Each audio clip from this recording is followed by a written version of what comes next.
What's going on, guys? Welcome back to the channel. This is going to be Jiu-Jitsu vlog number 25. We hit 1,000 subscribers. Thanks to all of you guys. Really appreciate you guys supporting the channel and leaving a lot of feedback.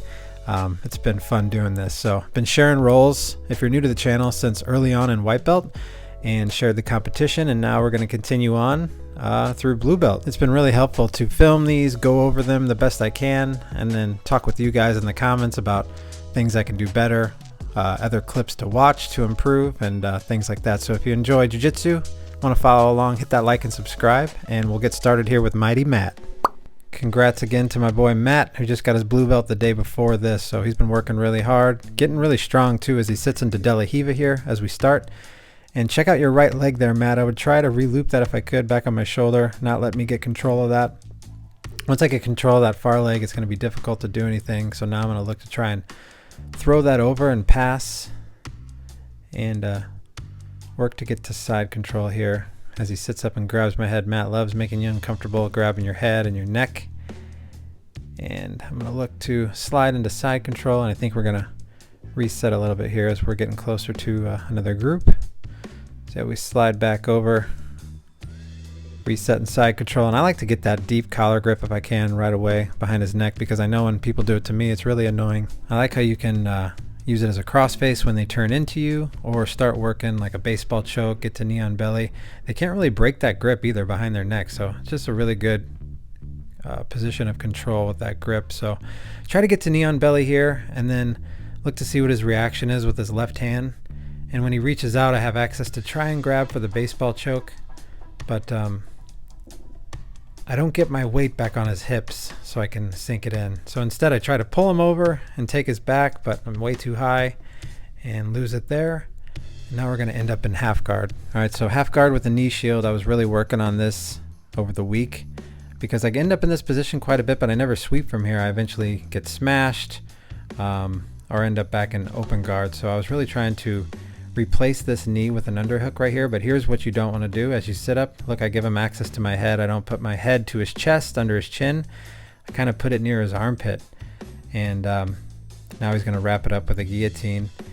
And I'm not going to tap here, it's just uncomfortable, and I went from a good sweeping position with the underhook to now an annoying position. So when you sit up in half guard, try to get that head glued to the chest. That's what we learned, and I just didn't do right here. So that's what I'll be working on this week. And I think I eventually get my head free, and I still leave it in the same position like an idiot, but I do have the underhook. So once I do pop my head free, I think I'm able to kind of come up. Yeah, see, like I still leave my head in a bad spot. I do that quite a bit. I get guillotined more than I should. And now I'm just going to drive into him, and at least we're on the good side now in side control where he can't. I can use the Von Flu against it. And we're going to go out of frame for a sec, so we slide back in and reset in the same position. All right, as we reset here in side control, chest to chest, I'm going to look to put some pressure on, hang on to the position, see what opens up, as Matt's going to try to get a knee back in or turn away and escape. So as we circle here, I was trying to use the technique to get his left arm to the other side of my head, but couldn't get it. Matt's doing a good job of framing and jamming that elbow in my neck there on that side. It's making it uncomfortable. As I circle around, he's trying to turn away. I go to hug the head and try to squeeze his arm in, but he grabs my head instead. So now I know I have the Von Flu if he doesn't let go. But I eventually circle, trap this right arm. Kind of get in an awkward position here as his head's on that side still, or as his arm's on the left side of my head. When I step over, I feel like if I can pop my head out, I can get this Kimura grip and maybe work an arm bar. So once my head gets free, able to get the Kimura grip there on his left arm, you can't see, but now I can pivot for an arm bar. And as I pivot here, this is a position I lose all the time. So I'm really trying to focus on pinching down with my right foot on his neck so they can't turn into you so easily. And Matt's so strong right here, I thought his hands were connected. So I didn't even rip the left arm. He's doing a good job. He reaches back in to connect those hands. And now I'm just trying to hang on. With this Kimura grip, we were just going over the reverse triangle. So that was the position I was trying to get to. instead of really fighting to break those grips. I'm like, let's just see if we can sit to a reverse triangle here as he's trying to trap my leg. So as I sit to my hip, we get it right here, but I don't have an arm in there. And I wasn't sure if I could get the finish without that, so I ended up finding out that you can just do the Suzanne Summers is what my coach calls it. Pinch those knees together right on their neck and really squeeze. But I was really trying to get his arm back in. Feels more comfortable, more secure. But when I do that, I lose the position. And I still keep the Kimura grip. And me and Matt were just talking right here. He's like, you shouldn't have let that go. He's like, I would have tapped any minute if you were squeezing. So you can still get the finish with that reverse triangle without an arm. So we will remember that for next time.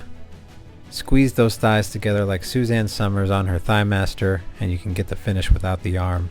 If you guys have been reverse triangled, you know it's brutal. Your arm's locked up, your neck's locked up, you feel like you can't go anywhere. So I'd rather try to get to that position over an arm bar if I can. But we end up back in half guard. This time I try a different technique to just get my foot out and get back to open guard, but Matt's hanging on with a 103 grip, and time's going to expire. So thanks again, Matt, for letting me share it. Congrats on your blue belt, well deserved, and we'll see you this week at training. We're going to get into the next roll with Brian and no gi. Brian is a white belt, but been training probably 5 or 6 months. I forgot to ask him. Haven't seen him in a bit, but I think we've rolled together once before. We actually do no gi class first, so this was our first roll of the day after technique, so we're still just getting warmed up, get the blood flowing. It's 10 a.m. As we get started here, Brian's in the seated guard. I'm looking to pass, and he's doing a good job with his frames, getting his knee back in, and I think he underhooks the leg and inverts here. Maybe looking for a leg attack as he inverts, and then I think, yeah, eventually he comes back to his knees, and I kind of just drive into him here. Drive in, try to sit him, and get over into side control. I really love my new rash guards from X Martial. If you guys feel like doing some shopping, want to use my affiliate code, check out xmartial.com. Use code WatchingRob for 10% off.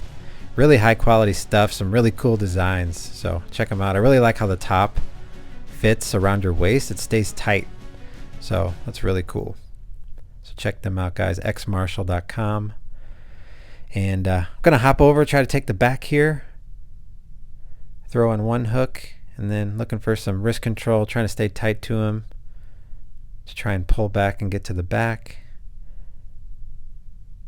But as I do, he does a good job staying on his right side there, so I couldn't get that other hook in all the way. And I'm going to start to lose it here, I think, as he gets his back to the mat. So then I think I try to circle up on top, but he's doing a good job. He's hooking in my left leg, so I try to get on into mount, but I'm in kind of a 3/4 mount. So here's where I see the opportunity for a ninja roll. So I try to bring my right leg over and tuck and roll and kick and try to get back to the back, and Brian's just kind of flowing with me there. Able to get back to the back with both hooks now. Just a lot different in no-gi. Slippery, not as many options to hang on to. So now I go for the body triangle. Good position for control. I like to squeeze there if I can, and then start working on the hands.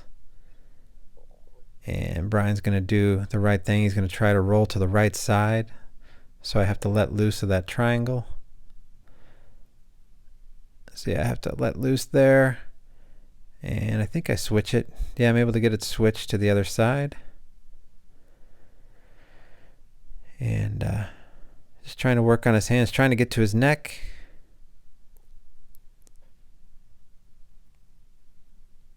And it's a little bit harder, and with a gi on, you're able to sink that grip deep on their collar. Then they're in big trouble. It's really hard to break that grip. Here I start to lose it. He's getting his back to the mat, so I see the opening for the arm triangle. So I try to trap his arm there with my head, kind of sink in this choke if I can. And I think I've got it, but I got to dismount first. I've never finished this before. I've maybe only been in this position a few times.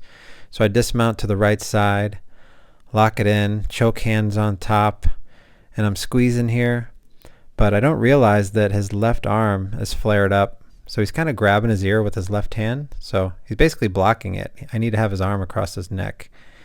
So I'm just squeezing away, and he's not tapping. It's not tight enough because he's got his arm in there.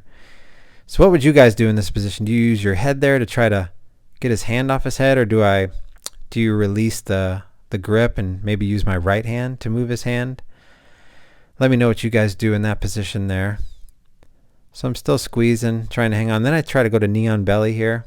That's another thing. Do you guys prefer to flatten out and do this arm triangle, or do you ram your knee into the belly and try to finish from there? It'd be good to hear some feedback on that from you guys. So yeah, eventually kind of let loose. My arms were tired. It's really a lot of energy trying to squeeze that one, especially when I didn't even know I couldn't get a finish there. So end up back in mount, and I think we're getting close to running out of time here. But in mount, trying to hang on to the position and start working on the arms, trying to climb up into a little bit higher mount, get an underhook, and see what we can do from there. But yeah, I think time. Yep, I think that's about to do it. Time's out. So good round with Brian. Another great week of training in the books. Got about 5 hours in this week. Looking forward to doing more. Did my first private lesson, so gonna try and get some more of those in before my first competition at Blue Belt. So if you guys enjoyed the video, would like to support, follow along, just hit that like and subscribe as usual. Any comments, feedback, suggestions, drop those down below. Always happy to chat with you guys there. And looking forward to continuing. So we're going to see you on the next video. Trying to post on Sundays, and as long as I'm not injured, they're going to be coming. So have a good one, guys. Good luck on the mat. We'll see you next time.